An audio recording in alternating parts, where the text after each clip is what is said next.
So see space బేసిక్గా రైటర్స్తో start అయినా ఇప్పుడు ప్రొడక్షన్ అంటే అన్ని క్రాఫ్ట్స్కి can be idea was to make content అండి. సో మన కాంటెంట్ కావాలనుకున్నప్పుడు ఫస్ట్ కావాల్సింది కంటెంట్, అదే టీమ్ కదా, రైటర్స్ టీమ్ కదా. ఫస్ట్ బేసిక్గా కథలు కావాలి. సో అక్కడ స్టార్ట్ చేసాం.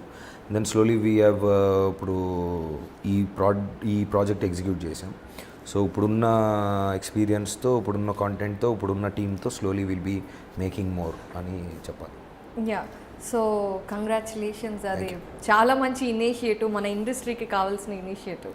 సో దీని తర్వాత ఇప్పుడు రీసెంట్గా చాలా సినిమాలు మన పాన్ ఇండియా, ఇప్పుడు వచ్చే సినిమాలన్నిటికీ నార్త్ ఇండియాలో కూడా ఫుల్ ఆఫ్ రికగ్నిషన్, యాక్సెప్టెన్స్ వచ్చేసింది. మన వాటిని ఎక్కువ ఇష్టపడుతున్నారు. దానికి కాంట్రరీగా అసలు మీరు అన్నట్టుగా ఎలా అయితే మీ దగ్గర లాయర్ రైటర్ అవ్వాలని వచ్చారో, అలా బయట నుండి బీటెక్ స్టూడెంట్స్ ఎవరెవరో చాలా మంచి మంచి కథలు రాసి they have made beautiful films like ఏకం కానివ్వండి, అంటే గమనం కానివ్వండి. దెర్ ఆర్ వెరీ ఒక డిఫరెంట్ జోనర్స్ని రీచ్ అవుతూ ఉన్న వాళ్ళకంటే బయట నుంచి వచ్చిన వాళ్ళు కొత్త జోనర్స్ని టచ్ చేస్తూ వండర్ఫుల్ ఫిలిమ్స్ చేస్తారు. Film making is not anymore అంటే ఇప్పుడు మన ఇంత మునుపులలాగా నేను 10 years నుంచి నేను ఇండస్ట్రీలో పనిచేస్తున్నాను కాబట్టి నేను సినిమా దిగలుగుతాననే కాన్సెప్ట్ ఇప్పుడు లేదండి. ఇప్పుడు ఇంట్లో కూర్చొని యూట్యూబ్లో ఫిల్మ్ మేకింగ్ నేర్చుకొని చేసిన సినిమాలు, ఇప్పుడు మద అనే సినిమా ఇప్పుడు మా దగ్గరికి అతను వచ్చింది. I saw the film. అప్పటికే ఇంటర్నేషనల్ అవార్డ్స్లో 10 ఫెస్టివల్కి పంపిస్తే 8 అవార్డులు కొట్టింది అమ్మాయి. కొట్టి వచ్చిన తర్వాత ఇదిగోండి సినిమా చూపిస్తే బాగుంది, ఎక్కడ చేసేవి ఏంటంటే యూట్యూబ్లో నేర్చుకొని ₹1 కోటి మా అమ్మ దగ్గర తీసుకొని సినిమా తీసిన. నాకు మైండ్ పోయింది నాకు అసలు. ఇంకో సినిమా కూడా కిరణ్ అబ్బవరంది, రాజావారు రాణిగారు అని కిరణ్ అబ్బవరం సినిమా ఉంది.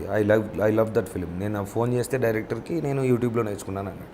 So film making is not anymore that it's not like the previous days anymore. మీరు అన్నట్టుగా ఎనీవన్ ఇప్పుడు యూఎస్ నుంచి కూడా.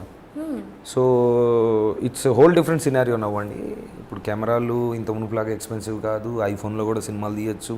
Talent is everywhere. People just need to be passionate and patient and then work on their own talent and get the product out అండి. ఇప్పుడు మనం ఇప్పుడు ఇంత మునుపు చాలామంది షార్ట్ ఫిల్మ్ డైరెక్టర్స్ అయిన వాళ్ళు మనం చూసాం. సో కరెక్ట్, ఇంత మునుపులా లేదు. So we need to gather those people and give them a way in to the system అని నా feeling. Right, very well said. So coming back to you, చాలా see space గురించి, అదర్ మూవీస్ గురించి అన్నీ మాట్లాడేసుకున్నాం. ఇప్పుడు మీ దగ్గరికి వస్తే మీరు చాలా మందితో మల్టీ స్టారర్స్ చేశారు. So who is your perfect co star? Don't tell me diplomatically నాకు అందరూ మంచి ఫ్రెండ్స్, నేను అందరితో ఓకే, ఎవరైనా నాకు పర్వాలేదు. There will be someone who is pretty comfortable. అంటే మీరు దాన్ని కేటగరైజ్ చేయాలి. అంటే హీరోయిన్, క్యారెక్టర్ ఆర్టిస్టా, లేదంటే ఎనీ యాక్టర్? అండర్స్టాండ్, అందరూ మీకు కంఫర్టబుల్. అవునా? ఓకే. నాకు ఇష్టం అంటే బ్రహ్మానందం గారితో చేయడం చాలా ఇష్టం అండి. ఎందుకంటే ఆయన బాగా ఇప్పుడు తెలివిగల వాళ్ళు, అతి తెలివిగల వాళ్ళు, చాణక్యుల్లాగా తెలివిగల వాళ్ళు అని 3 కేటగిరీలు ఉంటారు. మీరు లాస్ట్ కేటగిరీలోకి వస్తారు. నేను అందుకే అడిగా, మీరు అమ్మాయి గురించి అడుగుతున్నారా, అబ్బాయి గురించి అడుగుతున్నారా, యాక్టర్ గురించి అడుగుతున్నారా? అమ్మాయిల గురించి కాదని చెప్పాను. మరి అందుకే బ్రహ్మానందం గారు. అదే మీరు ఏ హీరోనైనా పిక్ చేసుకోవచ్చు. ఎందుకంటే మనం మల్టీ స్టారర్ అనగానే ఒక హీరో నవదీప్ అలా చూస్తాం కదా. ఓకే. అబ్బా, పుస్తకాలు చదువుతున్నట్టున్నారు మీరు బాగా. లేదండి, అది లాక్డౌన్లో అలవాటు అయిపోయింది. మేధావిలాగా 2-3 స్టోరీలు అవి పెట్టాను, కానీ తర్వాత నేను చదవట్లేదు. ఇక ఉన్నాయండి అక్కడ చాలా పుస్తకాలు చదవాలి. సో ఇప్పుడు ఏంటి, హీరో పేరు చెప్పాలా మీకు? చేసిన వాళ్ళలో అంటే 4-5 ఎంతమంది ఉన్నారు? ఓకే, బన్నీ, చరణ్, రాణా, తారకన, సిద్ధార్థ్, విష్ణు, ఇంకా అంతే కదా. నేను పెద్దగా సినిమాలు చూడను. ఓకే. ఆవిడ పెద్దగా సినిమాలు చూడని చెప్పారు. చూసుకోండి నెక్స్ట్ ఎవరైనా యాక్టర్స్ అడిగితే. 6 రీసెంట్గా బాగా ఎంజాయ్ చేసింది చరణ్తో షూటింగ్. బాగా ఎంజాయ్ చేసాం. ఓకే, లేటెస్ట్ అండ్ అవుట్డోర్లు అవి ఎక్కువ చేసాం. So I like shooting with. పార్టీలు ఫ్రెండ్స్ ఉంటే బాగా ఎంజాయ్ చేస్తారా, అలోన్ టైంని ఎక్కువ ఎంజాయ్ చేస్తారా? ఈ మధ్య 2 చేస్తున్నానండి. ఇంత మునుపు అయితే ఒకటే చేసేవాడిని, ఇప్పుడు 2 చేస్తున్నాను. ఓకే, నాతో కూడా నేను కూర్చొని టైం స్పెండ్ చేసుకోవచ్చని ఈ మధ్య తెలిసింది. ఈ మధ్య మిమ్మల్ని మీరు ప్రేమించుకోవడం నేర్చుకున్నారా? ప్రేమించేది ఎప్పుడు అతిగా ప్రేమించుకున్నానండి నన్ను నేనే. అది ప్రేమ వల్ల ప్రాబ్లం కాదు. అది అంటే ప్రేమించుకోలేక ప్రాబ్లం కాదు. ఒక్కడనే కూర్చోలేక ప్రాబ్లమ్స్ వచ్చేవి. ఇప్పుడు ఒక్కడనే కూడా కూర్చోవచ్చు, మనతో కూడా మనం టైం స్పెండ్ చేసుకోవచ్చు, మనకు రెండో మనిషి అవసరం లేదని అర్థమైంది. అది చాలా పెద్ద విషయం అండి. అది కరెక్ట్. ముందు అలవాటు ఉండదు మీకు ఒక్కళ్ళే ఉండటం. అలవాటు కాదు, అసహ్యంగా ఉండేది, చిరాగ్గా ఉండేది. ఎందుకు కూర్చుంటారు మేము ఒకరితో ఒకరు, ఏం పిచ్చి పని లేదా, we need people, we are peoples person, we are social, we are outgoing అన్నీ చెప్పుకునేవాడిని. అది నాతో నేను కూర్చోలేకని అర్థమైన తర్వాత ఇప్పుడు కూర్చుంటున్నా. సో ట్రావెలింగ్ కూడా మీరు చాలా ఎక్కువ ఇష్టపడుతూ ఉంటారు. అండ్ ఈ సినిమాకి లవ్ మౌళికి కూడా మేఘాలయ, మొత్తం మేఘాలయలో చూసాను. The first Indian film to be shot extensively in the north east అండి. ఇది ఎవరు చేయలేదు ఇప్పుడు అక్కడ. చాలా క్లైమేట్, హిల్ స్టేషన్ చేయలేరు అసలు. అక్కడ షూటింగ్ అనేది అదొక టఫెస్ట్ టాస్క్, చాలా టఫ్ అండి. అంటే మీకు 2 minutes ఎండగా ఉంటుంది, 10 minutes మొత్తం మబ్బు కప్పేస్తుంది. మబ్బు అంటే ఎలా అంటే ఇప్పుడు ఆయన ఆ కెమెరా కనపడుతుంది నాకు, సడన్గా మొత్తం మబ్బు వస్తే అక్కడ కనపడదు, వెయిట్ చేయాలి. ప్లస్ మే జూన్లో వెన్ వీఆర్ షూటింగ్ వర్షం, అంటే we need to be full bright ఉంటుంది. ఈరోజు ఏం లేదు అనుకుని వెళ్తాం, మొత్తం అసలు ఎలా పడుతుంది అంటే వర్షం ముందు 3 feet కనపడదు. సో వరల్డ్స్ వెట్టెస్ట్ ప్లేస్ కదా చిరపుంజి. సో భయంకరమైన వర్షాలు అండ్ ఉరుములు మెరుపులు అసలు మామూలుగా ఉండదండి. అంటే ఇట్స్ లైక్ ఏదో వార్ జోన్లో ఉన్నట్టు ఉంటుంది నేచర్తో. సో సెకండ్ టైం అంటే లాక్డౌన్లో we had to come back in June and then go back in November డిసెంబర్లో బాగా జరిగింది. కాకపోతే చలి 4 గంటలకల్లా చీకటి అయిపోద్ది, 3 నుంచి చలేస్తూ ఉంటుంది. 3 PM 4 PM 4:30కి డార్క్, ఫుల్ డార్క్. 5:30 అంటే డే లైట్ సేవింగ్ మోడ్ కదా, వాళ్ళు బాగా నార్త్ ఈస్ట్లో ఉన్నారు. 1 hour ముందుకు వస్తుంది, 1.5 hour ముందుకు వస్తుంది. So it was quite tough. But నేనంటే ఏదో కొండల్లో పెరిగాను, కొండలు కోనలు అంటే బాగా ఇష్టం కాబట్టి కుదిరింది. But and director also and the whole team actually 50 మంది, 45 to 50 మంది రోజు పరుగులు, అరుపులు, కేకలు, గోల against nature. But it was beautiful.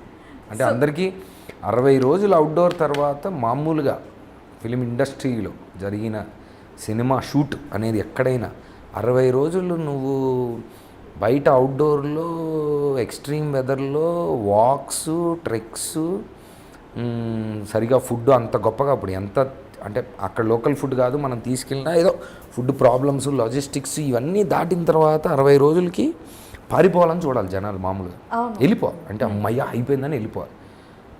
మీరు నమ్మరు, 2 రోజుల్లో ఇంక వెళ్తున్నాము అని అంటే ఒక్కొక్కళ్ళు వచ్చి సపరేట్గా డైరెక్టర్ దగ్గరికి, ఏమైంది సార్ ఇంక తీద్దాం కదా సార్, ఫినిష్ చేసి వెళ్దాం సార్, మళ్ళీ రావడం అంటే వద్దు సార్, ఇక్కడ చేద్దాం సార్ అని.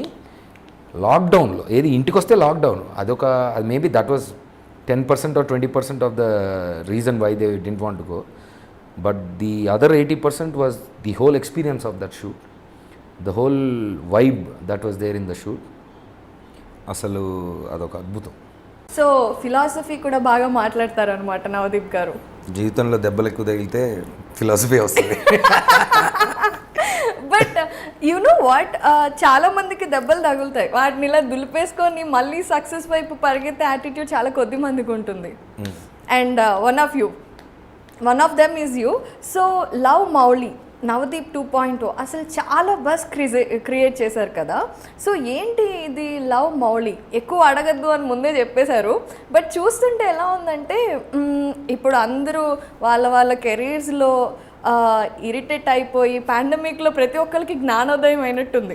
అందరూ ట్రావెలింగ్ అని, ఫ్యామిలీ అని, ఇంకేదైనా కొత్తగా మనల్ని మనం గుర్తించాలి, హూ యామ్ ఐ అనే క్వశ్చన్తో అందరూ ఒక ట్విస్ట్ లాగా వచ్చేసింది అనమాట ప్రతి ఒక్కరి లైఫ్లో. లవ్ మౌళి వాళ్ళందరికీ కనెక్ట్ అవుతుంది అని ఎందుకో ఫస్ట్ లుక్లోనే అర్థమైంది. నిజమేనంటారా?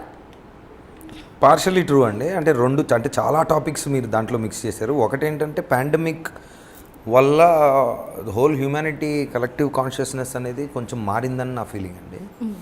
అంటే ఇప్పుడు దాకా మనం అంటే నాట్ జస్ట్ యాక్టర్స్ మామూలుగా ఇప్పుడు ఫర్ ఎగ్జాంపుల్ అంటే మరీ వైడ్ సబ్జెక్ట్ కాబట్టి మన జనరేషన్ మనుషుల గురించి మాట్లాడుకుందాం.